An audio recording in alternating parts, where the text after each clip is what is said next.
spend a million. I can spend a million. I can spend a money in it. I can spend a money in it. Walk by, smell like money. Back touchdown, niggas know there's money. Track code 2500. Got shooters on deck, just sneak that money. I can spend a money in it. I can spend a money in it. I can spend a money in it. I can spend a money in it. Walk by, smell like money. Back touchdown, niggas know there's money. Track code 2500. Got shooters on deck, just sneak that money. I can smell the money in the see the money falling out the sky. Hooker on $1 million jewel. Back a model, I ain't even try. Walk by, smell like money. Dope shake up on a fresh like first Sunday. Outfit 2500 in my cell phone, jumping on my trap, hot bugging. Came from the bottom, got it at the mud, don't act like you ain't see this coming. Pull up to the club, Chevy on season, nigga can't tell me nothing. Get it from my kid folks, watching in my bloodline. Rattler with the pills, just try. Grind 85 with the pounds in the trunk, cause I know that my hood gon' buy. Candy paint on the wheel, yeah, flip-flop. Paint so wet, did a drip drop. 93, you can smell it through the zip lock. 100 bands stashed up in the zip lock. Louis bag, see, I order swag. Got a lot of money, gotta stay down. I bring the ticket through the Greyhound. Queen City, all time. I can spend a million. I can spend a million. I can spend a money in it. I can spend a money in it. Walk by, smell like money. Back touchdown, niggas know there's money. Track code 2500. Got shooters on deck, just shit that money. I can spend a money in it. I can spend a money in it. I can spend a money in it. I can spend a money in it. Walk by, smell like money. Back touchdown, niggas know there's money. Track code 2500. Got shooters on deck, just shit that money. Been getting money. Been had a set. Been done lost it all. Been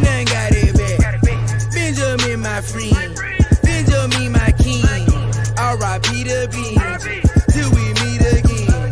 10 in my pocket, 40 on my way, 50 in the safe. Now that's 100K. Shooter spit the money, came through with a K.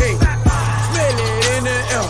Let's bow our heads and pray. I can smell the money coming Ross chunk, dawg. Stash house kitchen all phone, dawg. They don't understand that I planned for this. Waited for it came when I least expected it. 93, straight gas, drinking lean on my Texas shit. My young hitters don't play fair. I can smell the money out in the air. I can smell the money in the air. I can smell the money in the air. I can smell the money in the air. I can smell the money in the air. Walk by shit like money. Head touchdown, niggas know it's money. Track code 2500. Got shit on me, just shit that money. I can smell the money in the air. I can smell the money in the air. I can smell the money in the air. I can smell the money in the air. Walk by smell like money. Head touchdown, niggas know it's money. Track code 2500. Got shit on me, just shit that money.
Oh man, well, beautiful people, best damn nation. It is Wednesday, and you know what time it is. It is the Best Damn Wrestling Podcast. I am your humble host, Brian Renegade, and with me, I have the best damn crew. First of all, this man could either be a thug or a superhero, depending on the time of day and night. He is the green-eyed bandit, the king of grapple. He's your mama's favorite wrestler, and he can whoop your daddy ass, Mr. Everything, Victor Andrews. Yo, what up? What's going on, good people of the Best Damn Wrestling Podcast? And with me is El Capitan, the head honcho, the head of the table, the man with the master plan, the Brian Renegade. Why, thank you. Appreciate that, my brother. Oh, man, in the building, he is a Lakers fan. He is a wrestling aficionado. He is the official Bake Bro. The one and only Senor Fuego himself, Chef Showtime. What's happening, Chef? What's good? Oh, man, we good, my brother. Blessed and highly favored, you know what I'm saying? As the old folks would say. Best Damn Nation, what's going on? Show us some love in the comment box. If you're watching this on Facebook, Twitter, Twitch, all of those apparatuses, all those apps. Thank you for watching us.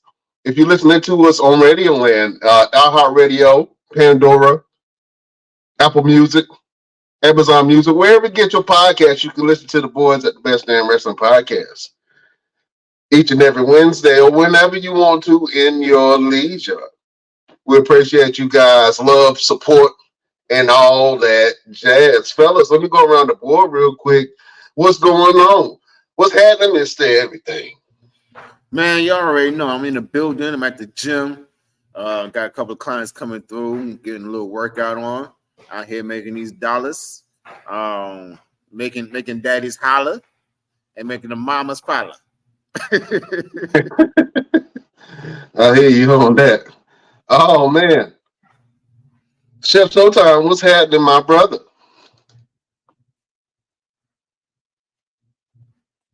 Same old, working hard, trying to get this money. Oh man, Chef, the hardest working man in the show business, Jack.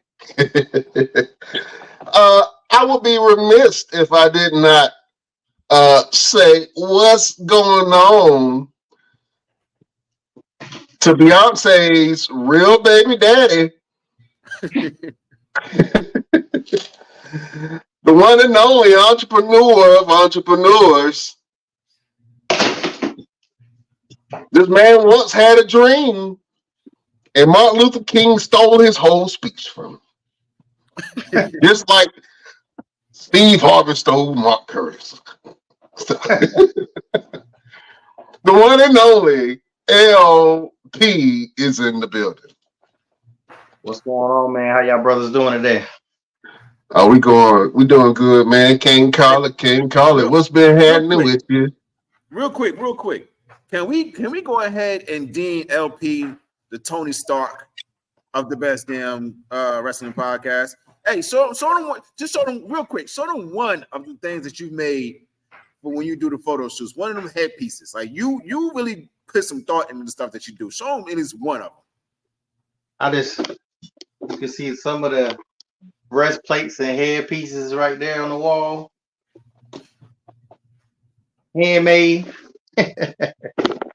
Tony Stark, man. Tony Stark. Tony Stark. I'm trying to get there. Oh man. LP, you got a big show coming up, my brother. Tell the fans a little bit about your show that you got coming up. Oh yeah, just Back to the Future fashion show based on it's not based on the movie Back to the Future, but based on the theme decades of fashion, 70s, 80s, 90s, 2000s, 3000s. Just going through time and putting together a great show. I officially start this Sunday. So after that it'll be rolling full speed ahead. Oh man, so if you got some time, go ahead and get your tickets for your boy LP, man. He's gonna be shutting down the city with another fashion show. We're excited about this one, man. Can't wait to see it. Mr. Everything, are you in this Back to the Future fashion show LP is throwing? Man, I'm stuck in the past trying to get to the present just to see the future. Mr. Cast the call again, LP. What we gonna do with it? I missed it again. Look, wrestling takes all my time, man. That's the hardship about being a professional wrestler. That's hardship getting into everything. You can't be everywhere.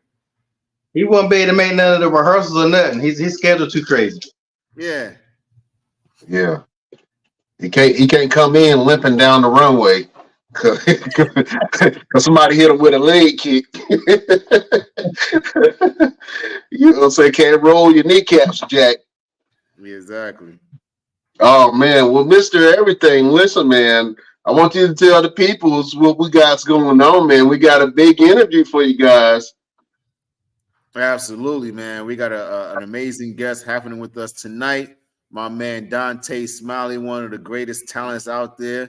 Listen, we bring the best of the best of the best on here. That's why we call the Best Damn Wrestling Podcast, because we bring the best damn wrestlers of the independents of today, tomorrow, and yesterday. Daggone it. That's what we do. And tonight we got somebody that's no way short of one of the best damn wrestlers out there that should be signed by tomorrow, but they're playing. They're playing with us. They're playing with us. That's all. That's what they're doing. They're missing out. We're gonna bring the talent out here. We're gonna bring the talent to you. Don't even worry about it. They ain't gotta sign us. We come to y'all. How about that? Oh man, so I'm excited about this this interview with the one and only Dontae Smiley. We're gonna talk about him, about his wrestling career, a little bit about his music, his background, and all that jazz. So stay tuned. We got a hot one in the chamber for you, beautiful people. Can't wait to see it. Oh man, fellas, real quick. Dwayne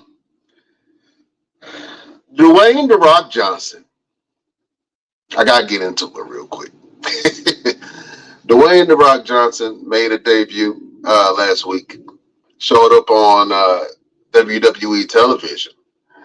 And he said some things that were very interesting. One of them being that he was going to go out and going to sit at the head of the table. We're going to talk about that in a little bit. I ain't going to hold y'all, man. I know y'all waiting for it. Hold up. We got an esteemed guest in the building. Popping in this thing. Go ahead, Mr. Everything, and do the due diligence. Absolutely. Ladies and gentlemen, take your attention off of whatever you're doing and put it on this man right here.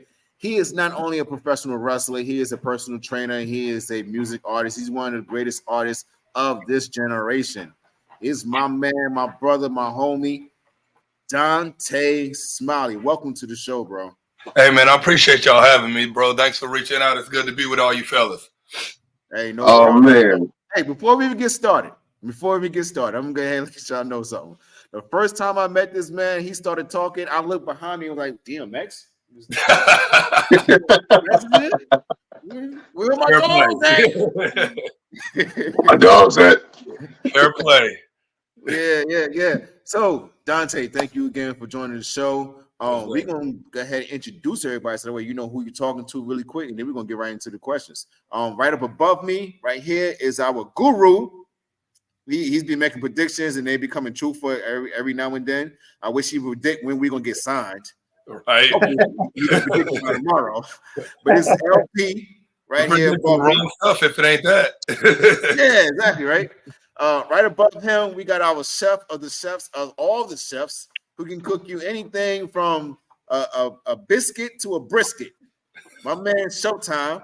And right above him is our Capitan, the one that runs the show, the one that put us all together, our head honcho, our head of the table, Brian Renegade. What's happening? Nice, yeah. So is he actually a chef? Like for real? Absolutely. Oh no, that's awesome. Hell yeah. So we're gonna get right to it, man. Real first question. Yo, for those who have been sleeping on the rocks, living on a different planet, tell them who Dontae Smiley is. Dontae Smiley, first and foremost, is a man of God. Dontae Smiley is the father. I am a husband, and those are the most important things I'll ever be for the rest of my life. But outside of that, some of the coats I wear are a published author. I have a bestseller on Amazon, and I got the receipts to that. When I first dropped my book, that first week it was out, I was out selling the Young Bucks on Amazon. The only book that I was behind in the pro wrestling biographies category was actually Mox's book, because he literally released the same day that I did. And he was the only one that I was behind. So that's an awesome feat to be able to have, because only 1% of the world ever becomes a published author. So it was real cool to be able to dive into that. But even more so than that, I've been a musical artist since I was 18 years old. Formerly back, we're talking 2008 through about 2014, which is when I started wrestling. I was in the scene heavy. I was doing all the Texas tours with major artists when they were coming into town. Did Texas tours with like Waka Flocka. Had to go out to Austin. Did Machine Gun Kelly. I opened up for Travis Scott twice when he was here. One for a festival, and one time at one of his main concerts that's at a place out here called Trees. And then I found wrestling, man. It kind of fell into my lap because I started a wrestling podcast with a buddy of mine. Actually, we call it Yes, It's a Wrestling Show. And we cover local indie scenes, some WWE, but more important, we wanted to focus on the indie scene. And that's actually how we got to get to training with the guy that we ended up meeting, Anthony Black, is because one night we went out and did some photography and videography work for a company in this area. Went out with him afterwards, kind of shooting the stuff. And then this chick named Ruthless Lala. I don't know if y'all are familiar with Ruthless Lala, but great wrestler. She's from Texas, gets around the United States doing what she does. But she's the one that linked us to Tony. And now, 9.5 going on 10 years later, the rest is history, man. I've been very blessed with a lot of dope opportunities wrestling-wise. I've been able to do a lot of stuff, as you have, Mr. Everything, that we understand that some people will never get to do, be it TV, be it travel internationally, be it face habitual stars on a regular basis, as we became some ourselves as we are, you know what I mean, with who we face at our associations and, what we've achieved, man. And I don't take that for granted, you know what I mean? That's why I work as hard as I do. That's why I sacrifice everything I possibly can, because not only do I owe it to God for putting me in the talents to be able to do this, but also, the 3 girls that I have outside of this door right here that are sacrificing even more so when I'm gone and whatnot, you know what I mean? And I take that to heart with my work ethic and everything that I try to put forth into this business. Oh man, talk about being a girl dad. What are some of the beautiful things about being a girl dad, and what did you learn about having? You say you have 3 girls. Having 3 girls, man. Yeah, 2 girls. Okay. Oh man, more than anything, I would say the biggest thing that I've had to learn, bro, is extreme emotional patience. The Taurus in me has a natural, very short fuse. I've got a control of that. I'm very at peace with a lot of stuff, so I don't get irritated very easily. I try not to let this world see me flinch in any kind of way. But I will say the extreme patience, because you realize that, especially once you have multiple, right? Like one, not too bad, but when you start having 2, and then you start seeing yourself in them, so to speak, and seeing your significant other in them, right? It's you versus you a lot of the time, and you got to talk to them a certain kind of way, because 1, they're not adults, so you can't talk to them like an adult, you know what I mean? And 2, that emotional bandwidth that they have as they're going through some of this life processes and learning experiences are the first time. So if they're acting up in a certain situation or letting something really get to them, it's probably the first time they face it, where we've faced it possibly hundreds of times, depending on what it is. And so it's really getting in tune with that and just getting a level of understanding on remembering that they're kids. And there's a lot of first times are coming emotionally, things we do outside in the world and all that kind of stuff. And you just have to have a lot of emotional bandwidth to make sure that you're ready for whatever comes. Because if you're not, then you might get irritated with some of it, and you just can't do that. You're a steward of a position. You got to grow these young individuals to be, great teenagers, to be great adults, or whatever it may be as time goes on. And so everything you do matters. Everything you say matters.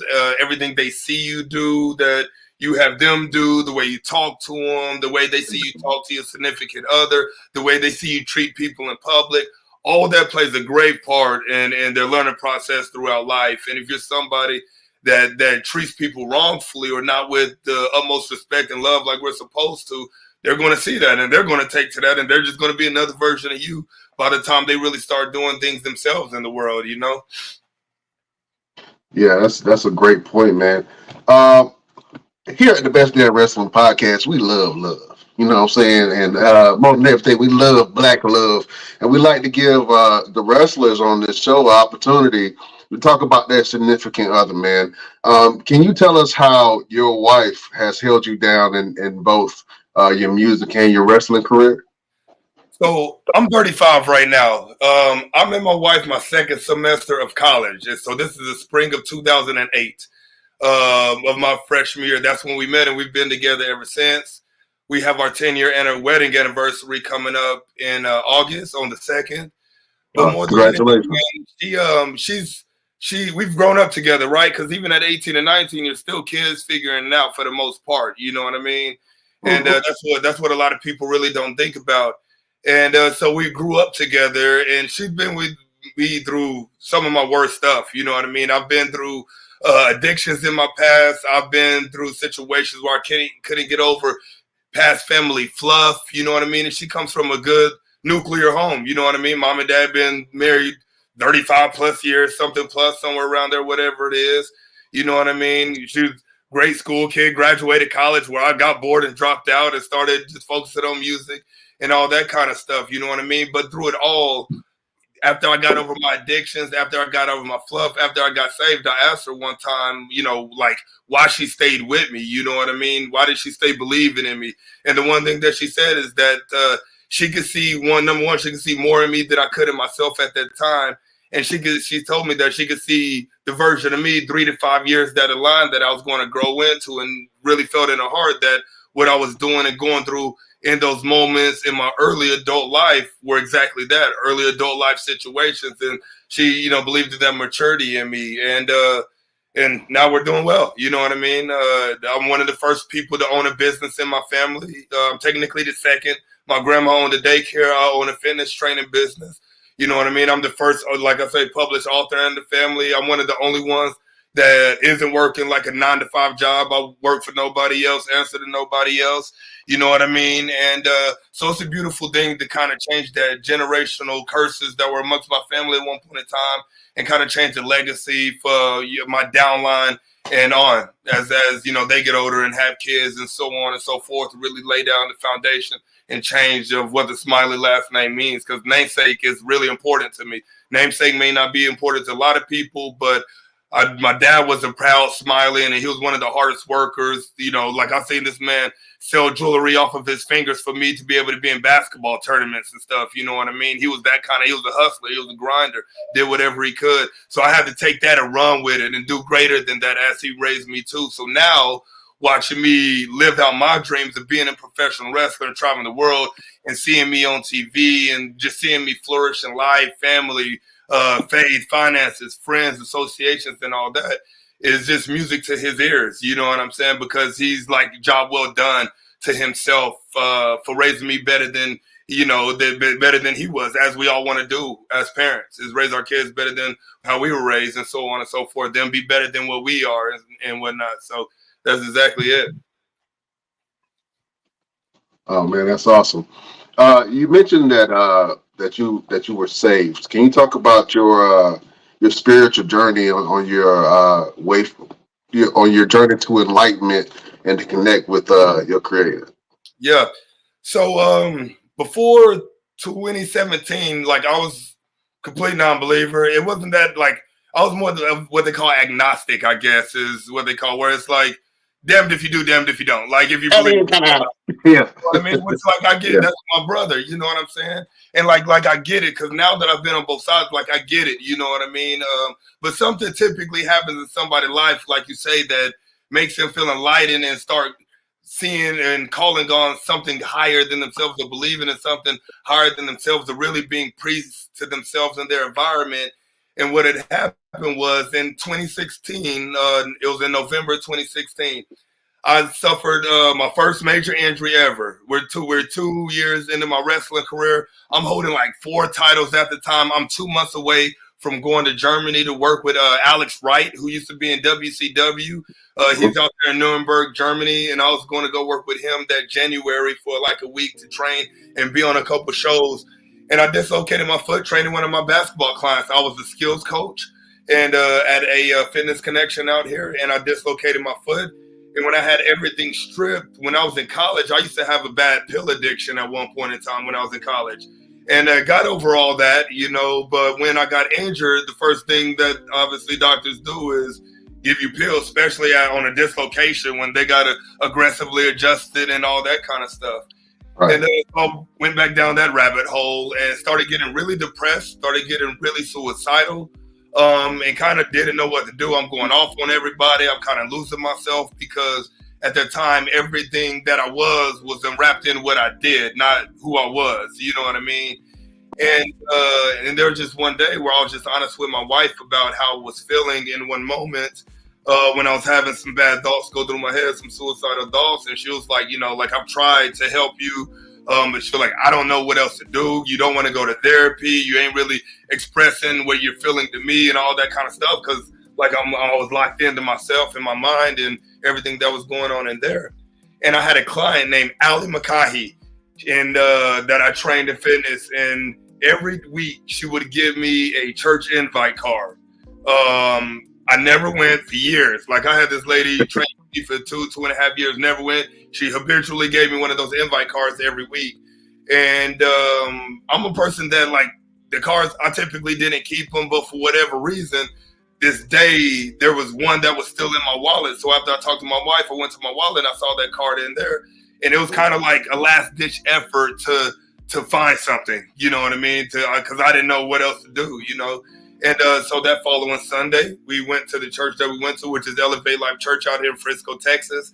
And ever since then, I haven't stopped going. If I'm within 8 hours on an event on a Saturday, I'll drive back overnight just to make sure that I'm in church on that Sunday morning. You know what I mean? I've become a big part because I never want to go back to that feeling that I had before. You know what I mean? So I just try to stay real intentional and stay real in the thick of it.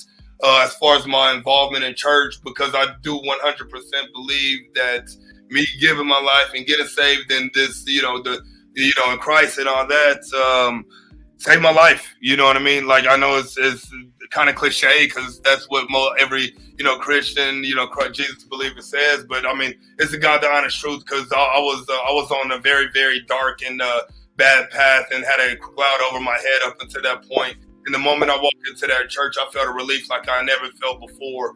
And I made sure that I didn't ignore that key that I got at that moment, that download that I got in that moment.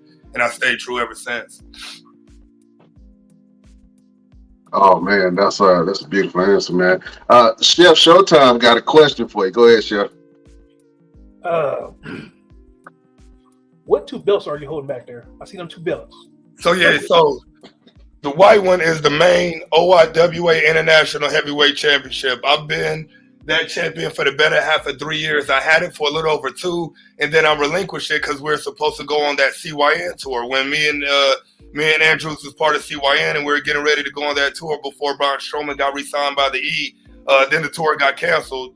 So then I came back and ended up actually winning again. This black one is the OIWA International Heavyweight Championship, but this is a custom one that Sir Mo from Men on the Mission made me because he's the one that runs the OIWA, and he made me that custom black one, for the work I put in as I've been championing a lot of the stuff that I did backstage because I told him I wanted the black leather, so he gifted me with that one as my personal one. So the moment, God willing, forbid anybody beats me, whenever that happens. They're getting that white one, that black one's going in the case because that black one's like my version of the Brahma Bull belt. I dig that. We got Sir Mo on the show tomorrow, man. You got a question that you want us to ask Sir Mo? Ask Sir Mo, who is the one wrestler that he thinks is the most looked over currently on the independent scene? Okay. All right, that's a good question. Yes. Myself and a lot of others that he has brought in that I face, that he's got relationships with, and I'll be interested to see who he says. Will you be mad if he doesn't say your name? Not at all. There's a lot of good wrestlers. I'm not there's a lot of good wrestlers out there. You know what I mean? But like I want to because he's probably 100% gonna say me. I'll be surprised if he doesn't. But it's his reason why, because he's a very intricate person and pays attention to a lot of detail in the game, right? It's not just the wrestlers, but the game of wrestling, from promoters to how and stories that he hears when people go to the AEW or NWA or WWE and what people go through to be able to get there, or what people barely go through to be able to get in some of these spots as well. You know what I mean? And whatnot. So, and he has a very good mind for that kind of stuff and has very good opinions about that kind of stuff. So if he's on tomorrow, I would definitely look at really like picking his brain on the game of wrestling, bro, because he loves sharing it. And the thing is, you'll get honest answers. You ain't gonna get no fabricated, sugarcoated. I'm not trying to break the internet type answer. He's gonna keep it real with you, as I will. You know what I mean? Yeah. Oh man, that's a good one. Oh man, I gotta go to the resident. Go ahead, Chef Showtime. I have one more question. If you get to pick one dream match from the past or present, who would you face? One dream match from the past to present. Man, I think because my most influential, bro, is Randy Orton, bro. I mean Randy Orton, like everything about him, right? He doesn't miss. If he ain't injured, he ain't missing. You know what I'm saying? You can't really tell me a bad match that he's had, to be honest, in a very, very long time for the most part. But he's also been one of my favorites for a very long time. Obviously, I'm an Attitude Era kid. Like I said, I was born in '88, so the mid '90s, late '90s is really when I was deep into wrestling, all the figures, all the shirts, every Monday Night Raw. And so The Rock is very influential, obviously, as well, and one of my favorites. But more than anything, bro, I would be able to die a happy death, being able to face Randy Orton at least one time. You know what I mean? And the crazy thing about it, those kind of matches aren't far-fetched. You know what I'm saying? They're not. You know what I'm saying? The thing is, right place, right time, so the right things can happen. So you just stay grinding and whatnot, and I stay believing, and I'm gonna just always stay doing the work, because that's the one thing I can't control is my effort, the emailing, the showing up, the presentation, keeping myself in shape, keeping myself healthy, and making sure every time I step in that ring, I put it on a high quality match. You know what I mean? Because as it goes, you know, you're only as good as your last match was, so you have to perform every single time that you're out there and put on a top match as best as possible for whatever that story is calling for. Oh man, go to the villain of the Best Damn Wrestling Podcast, LP. I want to ask, like, with you been saved in religious, does that ever affect like storylines that you have to do, or do you ever be like, I don't want to do that because of this or that, or do you keep it separate? How do you go about that?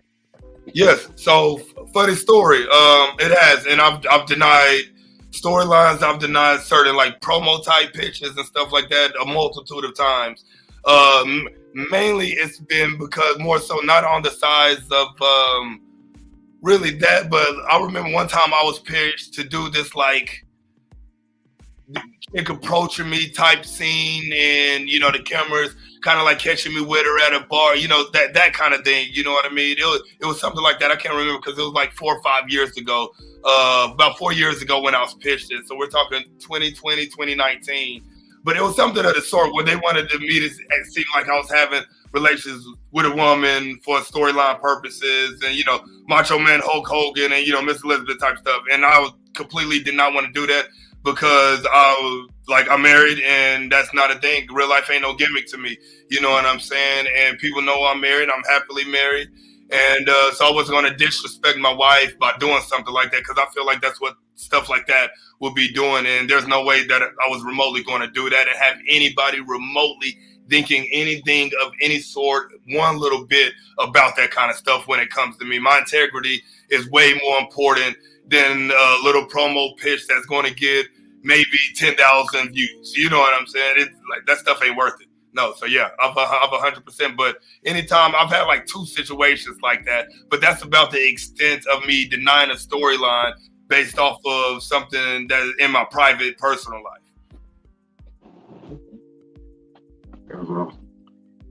Was it a hard decision, or was it something you right then? You're like, nope, ain't no debate, ain't no change in my mind, nothing. Right away, I was like, you know, I can't do that. Like that's exactly. I think that was my exact answer. I was like, you know, I can't do that. I was like, you know who I am. I was like, you know what I'm about. You know, he was like, oh, I was just saying if you, I was just trying to test you and see what you would say. I was like, no, you weren't. You wanted me to do it because you thought it was gonna be a good story, but I'm not, dude. It was right off the rip that I was denying that 100%. Is that trying to test your gangster? They know black men don't cheat. Right? Yeah. Is there more on the independent side of things where you can deny stuff like that? Because I've seen, let's say the WWE side, where I've seen guys do stuff where I know they didn't want to do it, but they did it. So is it different? Is it different when you're signed with like a bigger company versus independent? Like I'm pretty sure JR didn't want to kiss Vince McMahon butt on right. or stuff like that when they did it. So is there a difference when it comes to that, or? I'm just talking about in general. Like, is there a difference even with the business when independents can say no, and if you're on the bigger roster you can't, or it's the same thing regardless? Well, like it's the same thing regardless, because you can say no anywhere because we have free will in this world. They might feel like they can't say a certain thing because they're scared they're going to lose opportunity, lose money, or lose something in the situation. So it's it's a what's it worth to you situation.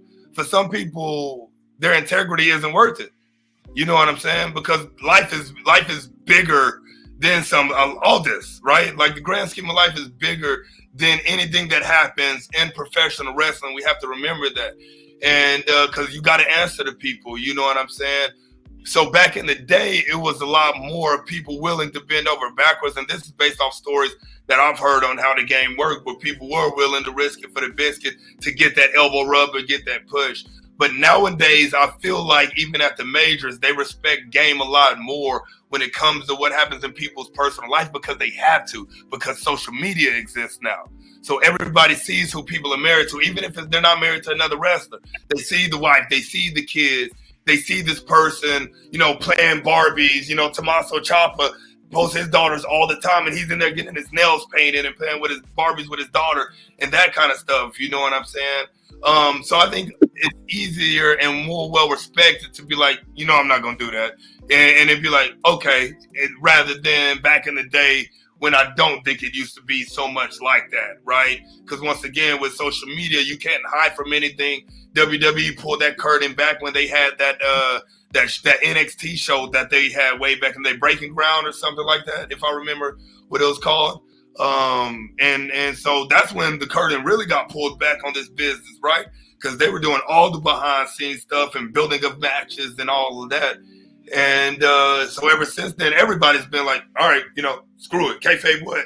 Yeah, ever since then, and it just deploying whoever they genuinely are all over social medias and not really sticking to the gimmick on social media as well. Okay. Oh man, what's the biggest lesson that you learned since becoming champion? Ooh, the biggest lesson I would say that I've learned being champion would be not everybody that seems happy for you is happy for you. That's good. What are you preaching today? Well, because here's the thing, right? At every single company, there is one top spot. One. At every company, there's a top spot.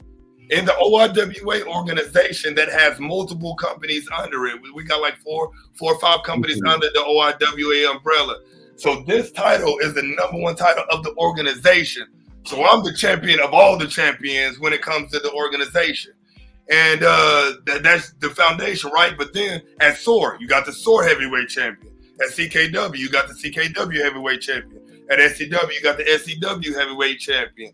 So them at their promotions is the number one spot. And there's still only one for that said company. Not the organization, but there is for the organization, but for that said company. There's only one women's title in the organization. So there's only one women's spot. There's only one top spot for the tag teams. So you know what I'm saying? So people would be idiotic, to be honest, to not be somewhat of like, damn, I want that when it comes to that title.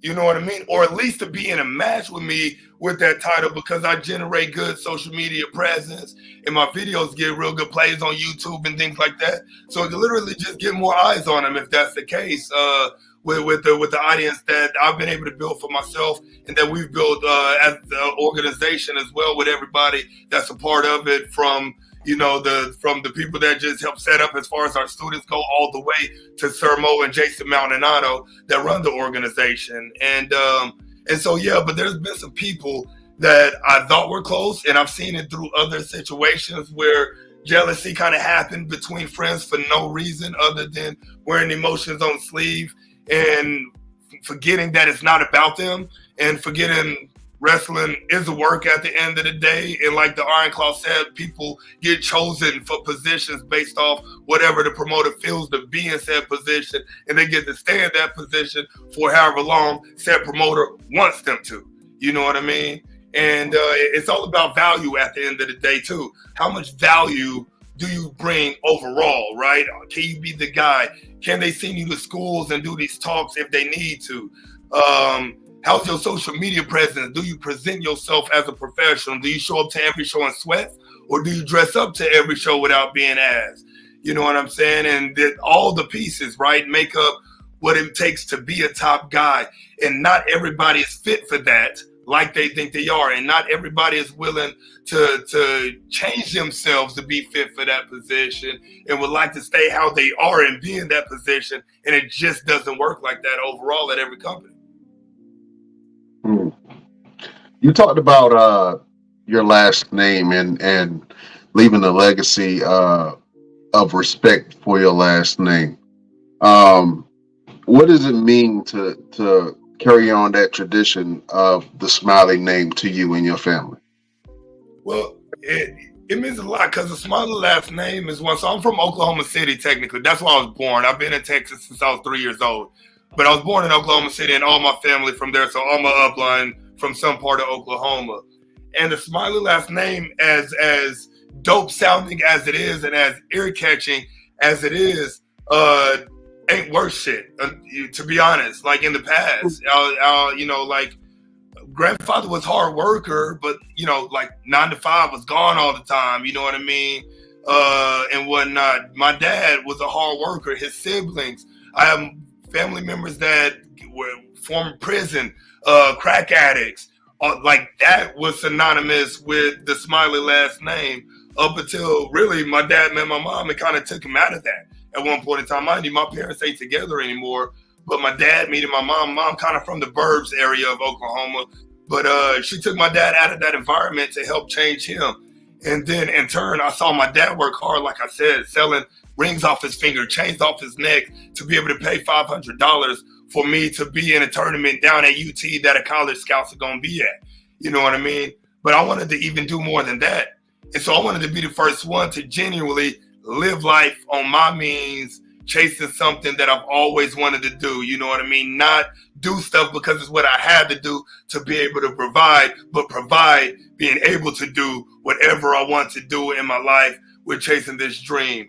And so that's what changing it is for me, man. And that's exactly what it is a legacy changer. And that's a conversation that my dad and I actually had recently. You know what I mean? I got Smiley tattooed like Jersey style on my back real big and like graffiti brick style. And because I like generally wanted to wear it on my back. You know what I mean? I'm proud of my last name. I was proud of what my dad did for me and my mom as well. You know what I mean? They split when I was like 4 or 5 years old. But both of them were very hardworking individuals. But I didn't want to be a 9 to 5 hardworking individual. I wanted to be able to show people that you could do more. You could be bigger than this. You can achieve your dreams. You don't have to succumb to this job just to be able to provide if you really want to go out there and get it. And I just put my head down and grind it from the music, flowing into wrestling, flowing into fitness, and just nonstop all go. You know what I mean? My schedule is crazy as far as everything, that I do throughout my life to, make up what Dontae Smiley does and how I provide for my family. But it's all stuff that I want to do on my means. You know what I mean? Because it's all stuff that I love and things that I'm gravely passionate about. Absolutely. We mentioned Sir Mo a little bit earlier, man. Do you believe that Sir Mo belongs in the WWE Hall of Fame? Belongs in the WWE Hall of Fame? I think he does. I think because Man and Mission, you got to remember, they were one of the top black tag teams of that time. That's what people forget, you know what I mean? Because everybody looks at Mabel all the time, which rightfully so, to do with ginormous, right? Like, so he stuck out like a sore thumb. Like every tag team kind of has, the guy that does the comeback and the guy that takes the heat. You know what I'm saying? That's stereotypically how it goes. And Mo was the heat taker. He'll get in there, do some fast stuff and take it. But Men on the Mission was a legendary tag team. You know what I'm saying? They faced Diesel. They faced Shawn Michaels. They faced all them all the cats people enamor over. You know what I'm saying? The only thing is, they were black during this time, if we're being completely honest. And there was times way different than now, and what, especially back then, you know what I'm saying? And so it was hard for him, man, because you had to walk on very, very, very, very thin glass to remotely get a corner piece of a chicken leg, you know what I'm saying? Or Right. if you get any. And so yeah, I would definitely say so, man, because Men on the Mission, they're one of the first rapping gimmicks of WWE. And how many rap gimmicks have they had since then? A lot. Men on the Mission did that. You know what I'm saying? And so Right. on and so forth. And so I think respect is due in that circumstance. You know what I mean? They had one tag team championship run, so it ain't like they had a lot. But just like any other sport, you don't need to win championships to be able to make the Hall of Fame. It's about influence and what you achieve with the time that you did in the times that you did. Right. I absolutely agree with you on that, man. Well, you just mentioned something about music, right? When did you first fall in love with music, and where did your musical influences come from? I first fell in love with music as far as listening when I was probably, I would say, 8, 9 years old. And because of my brother, actually, he had huge Zic folders, you know, with the inserts to put CDs in, but like boxes of those Zic folders. And I mean, my brother listened to everything from Marilyn Manson to Tupac to Shania Twain to Garth Brooks. He just loved music. He could play 4 or 5 instruments himself as well. Like, so he was very, very smart and had great sound and you know, genre love. He was definitely non-discriminatory when it came to the genres of music that he listened to.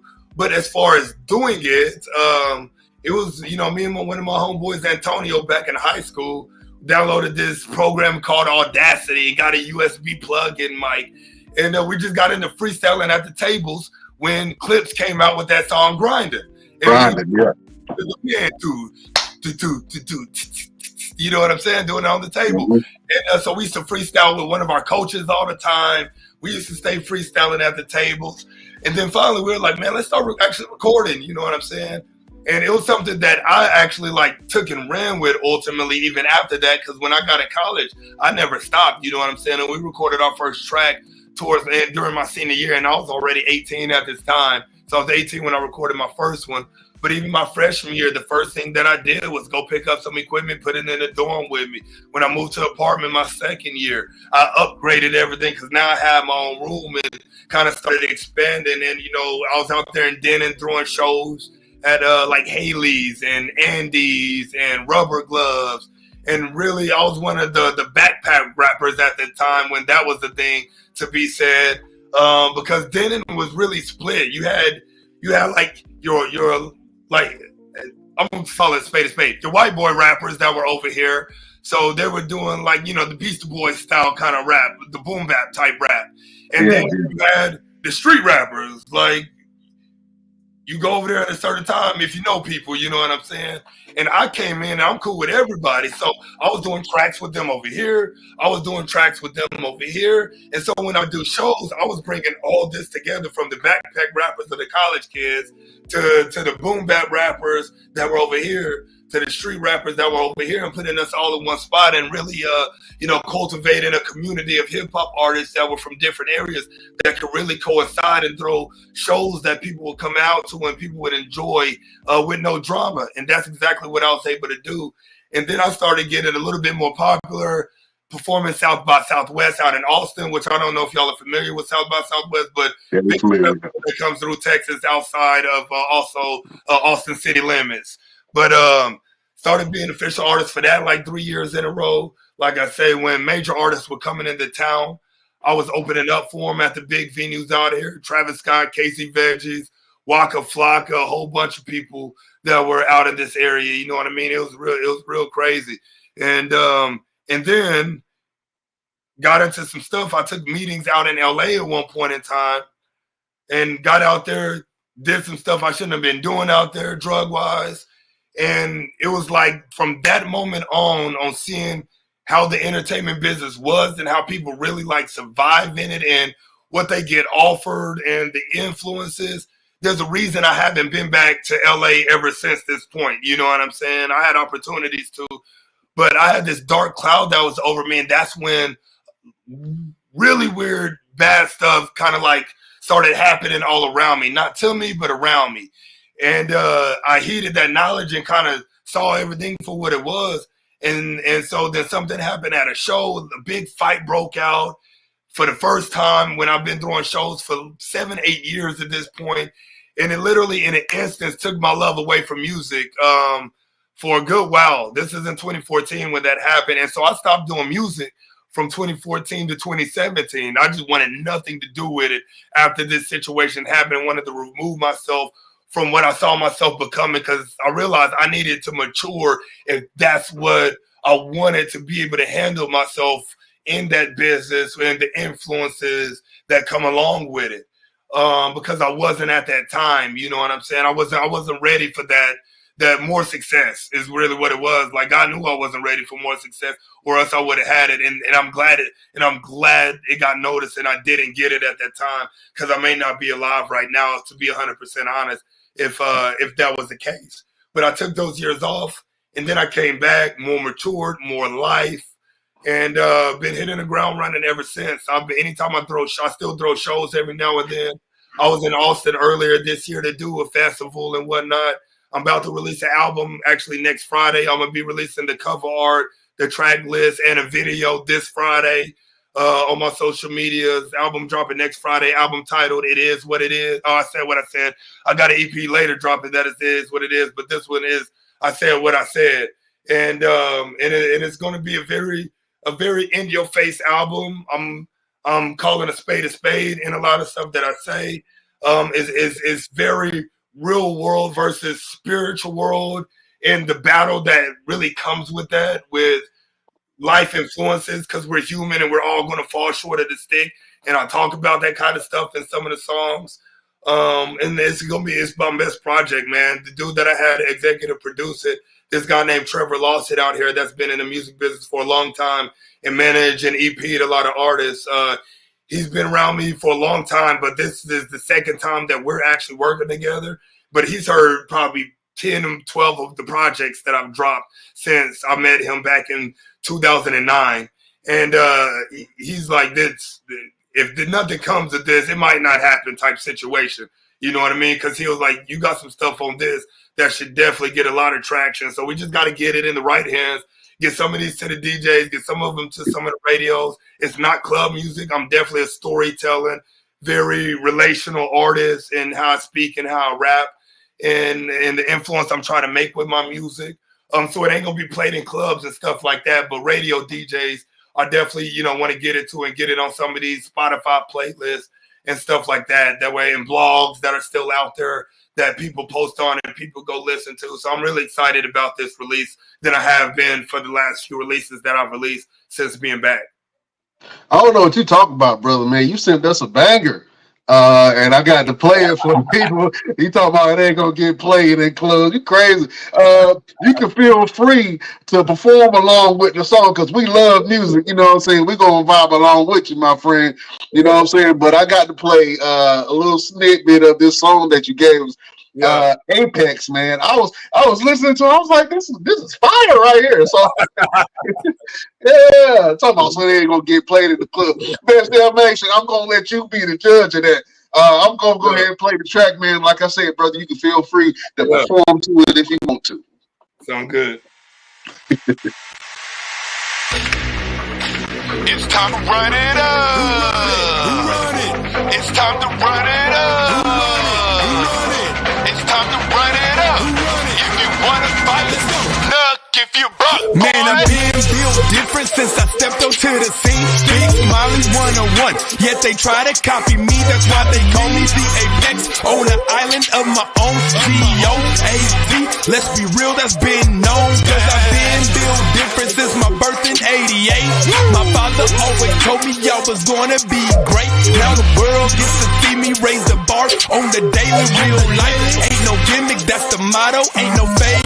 Last name ever, first name greatest. Born with the crown, that's why they call me the Apex. Winning so familiar, taking L's is foreign. I'm in this game forever. In 14 I got sworn in, 3 fingers raised. Now I ain't banging around the cities that I'm from. They the cities that made me. Grew up fighting Discord circles, nothing new. Now I stomp a chest and drop a head and get paid too. My how things have changed over through all the years. Boys think they bout it, but God is the only man I fear. Gold belt collecting, hater block wearing, real shining bright, succeeding, not caring what they saying. Man, I've been built different since I stepped up to the scene. Big Smiley 101, yet they try to copy me. That's why they call me the Apex on the island of my own. G-O-A-T, let's be real, that's been known. Cause I've been built different since my birth in 88. My father always told me I was gonna be great. Now the world gets to see me raise the bar on the daily, real life. Ain't no gimmick, that's the mind. Being different. Built different.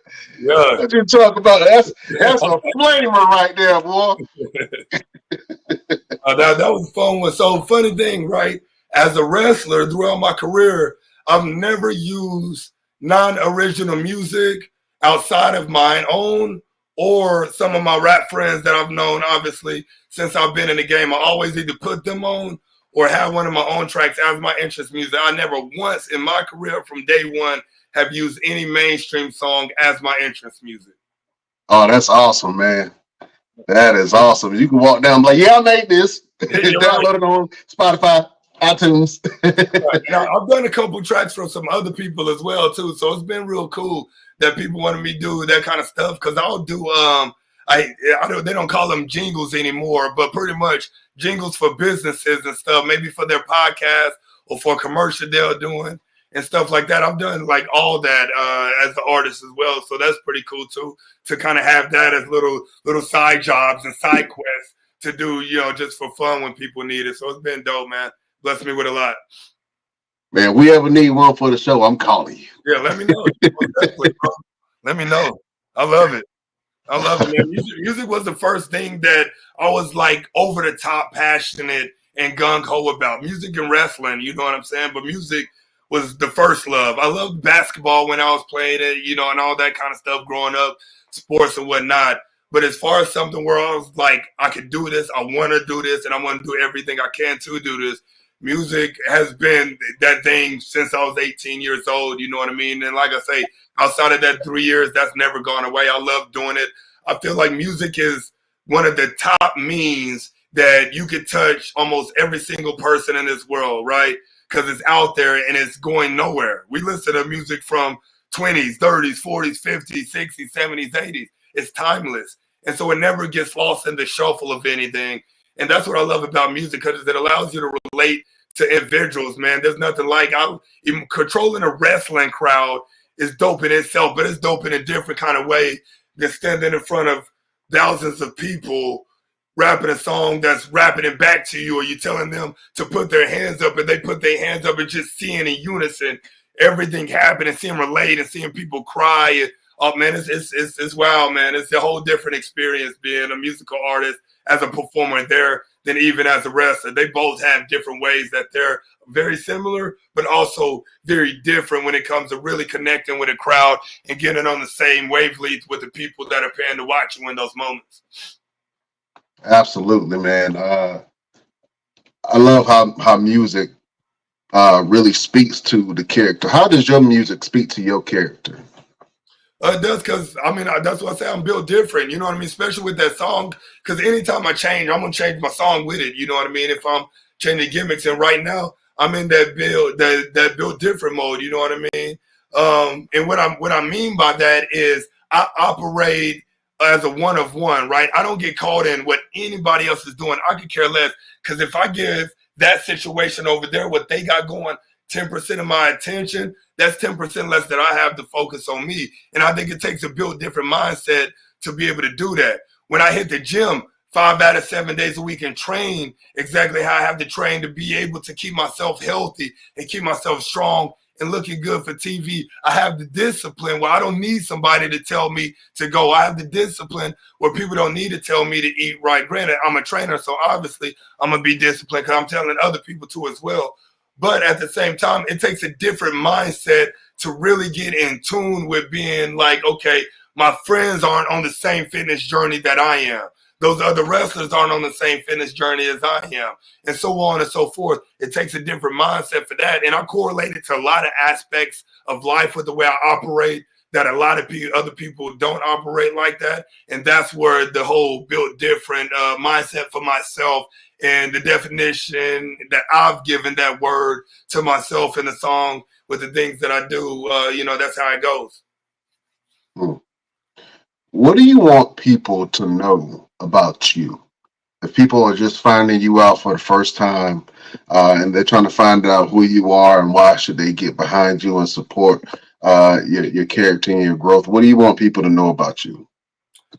I would say more than anything is that it's not about the one thing, it's about the all things, and I'm about the all things.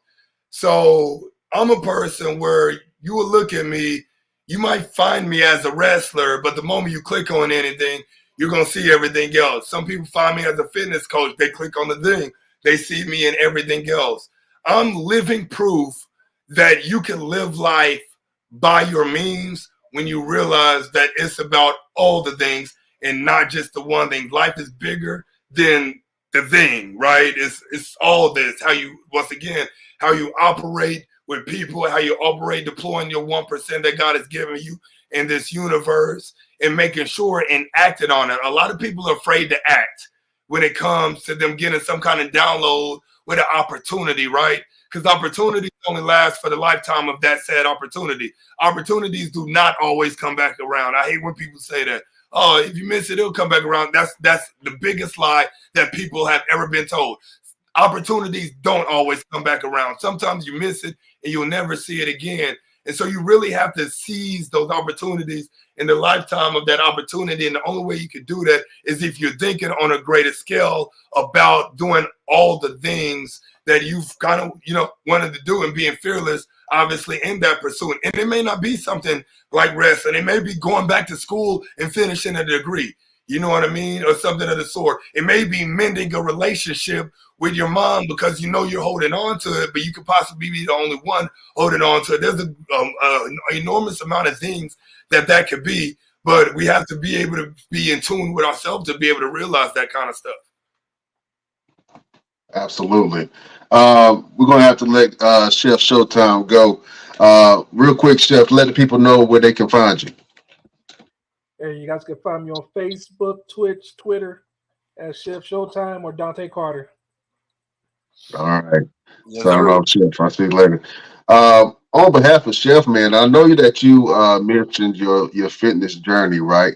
Yes, What are some things that people at home can do to try to get back in shape for this year?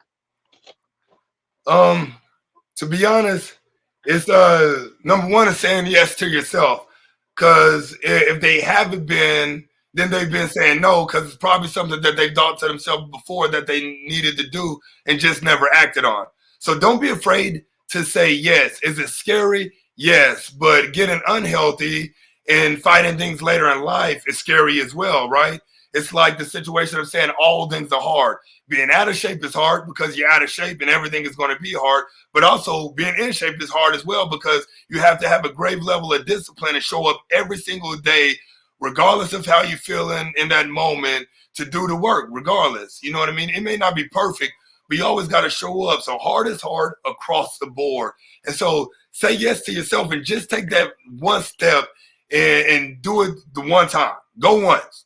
Be it apartment gym, be it you do 25 air squats and 25 push-ups or 25 squats and you go walk a mile or whatever it may be. Say yes and go do it once. And day number 2, do it again. Say yes again. Day number 3, say yes again. And just stop denying yourself and keep saying yes to you every single day because nobody can want personal growth for themselves more than that individual. You know what I mean? That individual has to want it. And but you got to show up for yourself always because whenever you bring your greatest you into the world, you give your greatest to others. And that's what the world needs is everybody's greatest version and most pristine version and self-personal growth version every day. Absolutely. Absolutely. We got Mr. Everything on the show.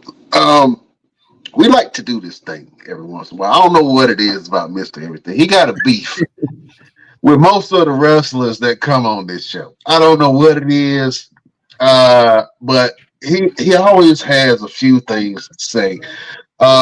If you would mind entertaining Mr. Everything, we got to go to promo school real quick. And Mr. Everything has some things personally that he would like to say to you. I guess when you guys next meet. So, beautiful people, prepare yourself because we're going to the best damn promo school. And look, man, look. Dontae going first. Let him go first. I'm gonna do this like what was the name of the movie? 3 Mile. What was the movie? 3 Mile? No. 8 Mile. Yeah, 8 Mile. Let him go first. I'll let him go. So here's what's funny about this situation. This man, Mr. Everything right here, can't even remember the movie that he's trying to say to make it go first. You know what? He's damn right. I should go first. You know why? Because I have those. Matter of fact, Mr. Everything knows, just like everybody else that has crossed primetime Dontae Smiley's path, that they have gone down, including him. Because over here is different. At the level that I'm at is different. Everything I do is different because I can do everything everybody else can. Everybody cannot do what primetime Dontae Smiley does because real life ain't no gimmick. You heard me. Okay. I understand. I understand that when you think that it's your time, you call yourself the prime time. And the thing about you, Dontae, is yes, you can do everything that you do, but you can't do everything that I do. Because that's why they call me Mr. Everything, because I'm capable of doing every and anything. And you may say, and I see in cars rolling in your head, that I can do everything except beat you. But however, you didn't beat me, Dontae. You stole a win. Like everybody else does that steps in the ring with Mr. Everything, they steal a win. They never beat me. They always steal a win. And that's fine and dandy because when we cross paths again, Dontae, I know exactly where your mindset is. I know what you are capable of. I know what you're willing to do. And I'm not going to waste any prime time to let you get that win again. Because when we step in the ring again, you're going to do one thing for me. And I say my name loud and proud and with conviction, or you would keep my name out your mouth. That's promo school, ladies and gentlemen. Hey, real talk. Man. Real quick. I've been connected with Sir Mo for a very long time. He came, he saw me at a show in North Carolina, and my son's mother went and spoke to him after my match, and he gave me this autographed picture of him and Big Daddy V. May he rest in peace. And on the back of it, he was like, "Your great match, wrestling Messiah, Black Jesus." And he has called me Black Jesus ever since. Even He does. when I was there, he was like, "Yo, that's Black Jesus." Like, don't That's nobody funny. do nothing wrong because that's Black Jesus right there. Y'all gonna be in trouble. And I stayed in contact with him and I connected with him, and he connected me to Jason. And Jason invited me out to Arkansas. And of course, anybody that wants to get an opportunity in SOAR, OIWA, Chaotic Kingdom, Lit, wherever, you got to go through this man right here. You have to go through this man right here because he is the elite of the entire locker room, the entire company, the entire organization. And they put me through that test. They said, "Yo, we're going to put him in there with Dontae and see how he does." And from that moment on, it was like this. 100%. It was like this. And Jason has been in contact with me ever since, and they bring me back as much as possible. Yep. Sir Mo is bringing me down to Texas in June, and I'm excited. We got Germany, June Yep. 29th. Yeah, I'll go up there in April as well. 420, I'll be up there in that exact same spot because they're sending me up there. They're like, hey, we need you to go up there and test it out before we have all these people buy tickets to go. Yeah. You know what I mean? So I'll be out there on 420 defending the title as well, and seeing what this company is about, seeing how their locker room is. That way I can come back and relay the information to everybody. But yeah, it's going to be great, man. And that's the one thing about Mo, man. He's the most unselfish person ever, dude. The most unselfish person ever. He always tries to create opportunities for people in his collective that is close to him and on the outside. If he feels like you're somebody of value and you bring value, it won't crap on his name by him sticking his neck out for you. He's going to try to get you an opportunity 100%. And there's a lot of people out there that talk big game and say they'll do stuff like that, but not really do it. Mo's all about action. He's very little about talk, all about action on making sure he puts the people that he believes in the most proper position for them to really either level up, take it to the next level, be viewed at a certain level or whatever it may be. And that is a rarity in this game these days. That is very big rarity in this game. But luckily, people like myself and people like Andrews, we got him on our side, you know what I mean? Because it's rare and it's special, and getting to do life with the locker room that we have. Because I take that serious, as he said. He knows that I'm big on locker room leadership. I'm big on locker room culture because I think there needs to be a certain atmosphere in a locker room for when these people like himself comes visit or whatever, they feel like family automatically. The greatest thing that I hate is going into a locker room and feel like I got to sit by myself like I'm some weirdo on a bus. You know what I'm saying? Because it happens at some companies, because people, not everywhere do they make you feel welcome. You know what I'm saying? But it don't matter who we bring it in, bro. I don't feel threatened by anybody. You come into the locker room, you automatically family me unless you don't want to be, which is totally fine. But we're going to invite you to everything. We're going to do the show. Everything's going to be good. Everybody have good matches. Then it's like, hey, we're going to eat over here afterwards. You want to come to the restaurant with us? You want to come over here with us? When are you leaving tomorrow? Do you want to go work out in the morning before you leave? And everything of the sort, because we want people to feel like they're family when they're a part of our locker room. Because to me, they are, and I make sure all the locker room follow suits in those situations, and they automatically know because that standard presentation and core values has been long set, and they've adhered to that already. Absolutely. Could we see a possible tag team with Dontae Smiley and Mr. Everything Victor Andrews? This is professional wrestling. Anything can happen. We're two beautiful black men, so of course it could possibly happen. You know what I mean? Of course it could possibly happen. You never know.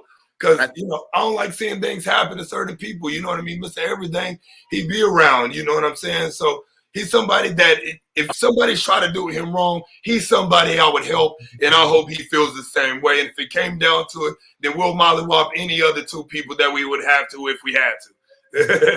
Absolutely. Listen, if that ever happens between me and Dontae, you can forget about the entire tag team division of every company, because they're gonna like, look, we can't keep up.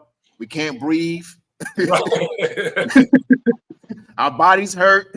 Our lungs hurt. My heart hurt. Listen, I got pain in my veins. I don't even know how that's possible. That's what's going to happen to him.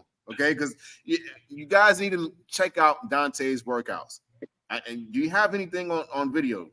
You have a couple of things on video, right? Oh yeah, I got a few things. I mean, on Facebook, on Instagram, type in Dontae Smiley, they'll be able to find it. Yeah, 100%. Absolutely. You guys need to check out some of his workout. Everybody says, "Oh, Victor Andrews, I ain't working out with him." Look at this man's workout, and then come holler at me and see who you'd rather be bothered with. Neither one of us. You don't want to be bothered with neither one of us. But we'll get you to where you want to be, the way you need to be. That's going to fit for you. Like, we're not going to try to kill it. Our workouts are designed for us. Right. We try to tell people all the time, it's designed for us. But if you want to come and get your work in, we got you. Oh man. Listen, this was a great interview, man. Yeah, most definitely. We do this thing each and every show. It's a way for us to give a little bit of motivation, a little bit of hope to the people that listen to us. It's a way for us to almost give a little bit of a ministry and of sorts. Do you have a quote a word of positivity, a word of motivation to help people get through. Dontae Smiley, do you have a final word for the beautiful people? Yes. And that final word would be, more than anything, and I wholeheartedly believe this, and it's cliche as hell, but it's what's gotten me through and gotten me laser focused. And I've said it already during this interview, and it's that people have to understand that nobody can do the work for them, right?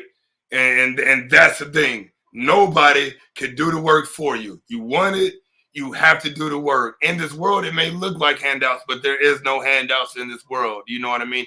There is no fair in this world. All you can do in life to succeed, that you fully control all the way through, is the work that you put in to do so. Because nobody can stop that. And with that, nobody can stop or block a blessing that you have over your life that you don't let them. That's right. Oh man, that was a final word from Deacon Reverend Smiley.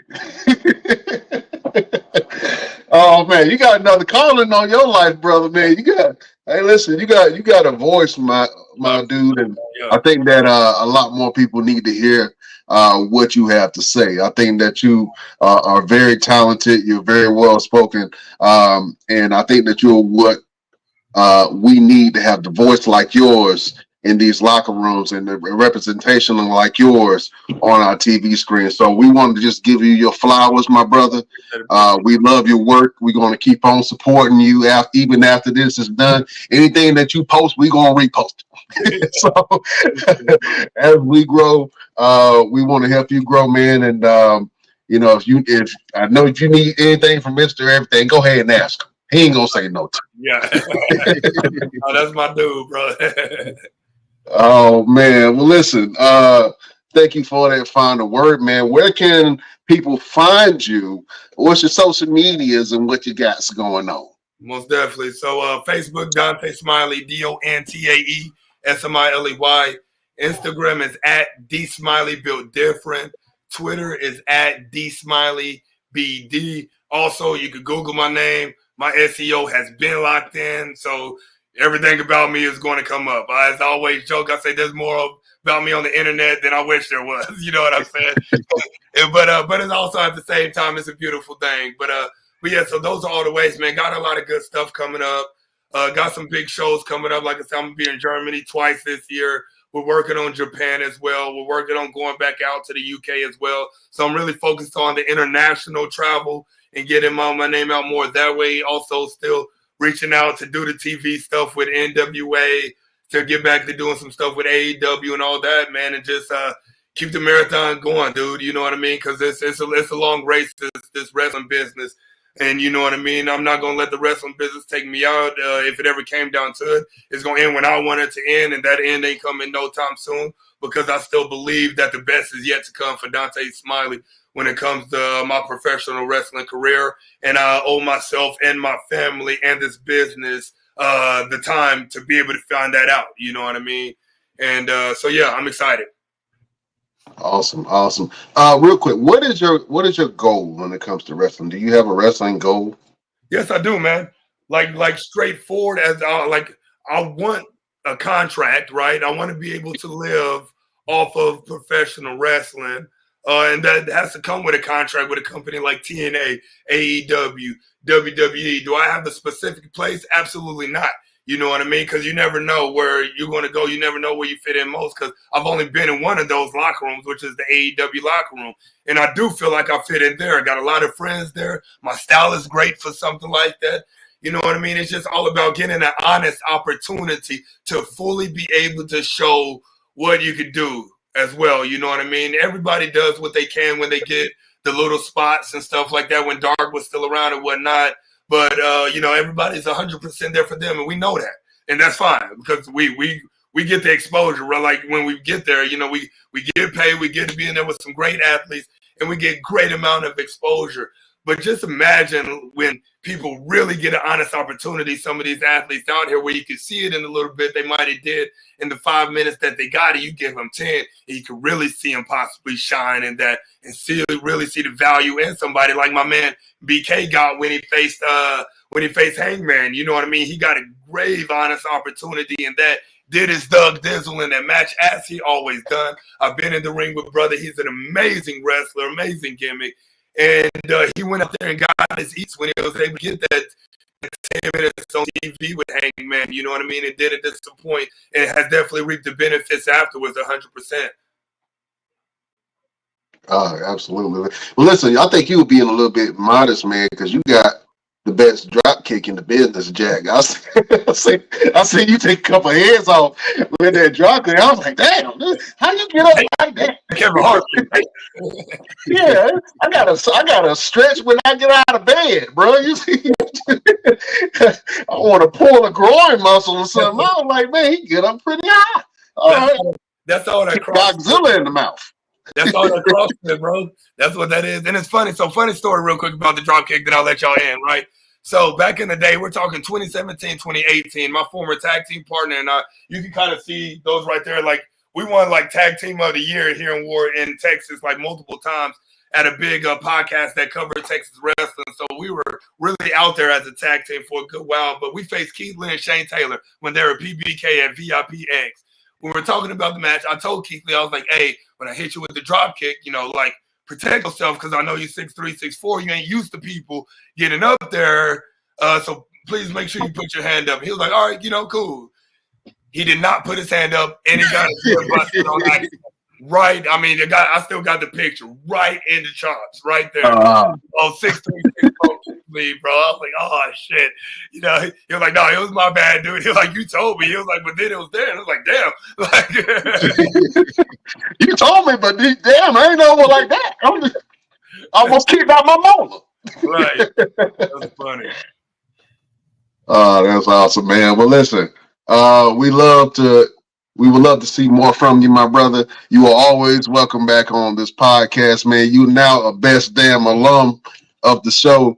And anytime that you want to come on, if you got something to promote, you got some new music that's dropping you want to share with people, man, we'll play it on all our platforms. But like I said, we wanted to give you your flowers, brother. And we looking forward to some of your future endeavors. I appreciate it, brother. Thank you so much for having me on. Oh, of course. Anytime. Mr. Everything, I got to ask you, do you have a final word for your beautiful subjects? Absolutely. So last week, we took a final word from the movie Finding Nemo. This week, we're going to take a word from the movie Frozen. You're Disney kid, can't look, you, man, boys? look, man. I got kids, okay?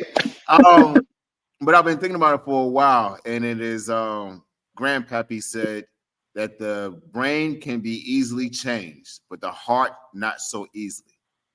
So I want to say to the beautiful people, your mind can be easily changed, but your heart not so much. When you do something, put all your heart into it and stick with it. Don't let your mind take over your heart and change you or deter you or detour you or send you on a different path from what you want to do. You might sit there and say, oh, I don't think this is going to work. I don't think it's going to come to fruition. I think it's taking too long. But if you really want that, if you really feel it deep in your heart, let your heart guide you and let your mind change to what your heart says, not the other way around. That's a word. Yo. That's a word, Jack. That's a beautiful word. This is why they call me Mr. Everything. This is why they call me Mr. Everything with the green eyes. I can't follow that one. I can't follow that one. I'm let that breathe. That is a great word from your boy, Mr. Everything, Victor Andrews. My name is Brian Renegade. You can find me on all platforms at Brian Renegade. We got some more stuff for you. Oh, tomorrow we got a huge interview we've been talking about him almost all interview, but your boy Sir Mo will be in the building. He's talking about his career, a little bit of training, and some more stuff. So check that out. The interview with Sir Mo, and you can always check out all of the replays of the show on all of our platforms, iHeartRadio, Spotify, Pandora, all that Nice. jazz. Listen, can't hold you no longer. Dontae Smiley, you are a gentleman and a scholar, sir. Thank you for being on this platform. We are looking forward to seeing more from you, my brother. Thank you. Appreciate it, man. All right. We will see you next week on the next Best Damn Wrestling Podcast. Beautiful people, we bid you adieu.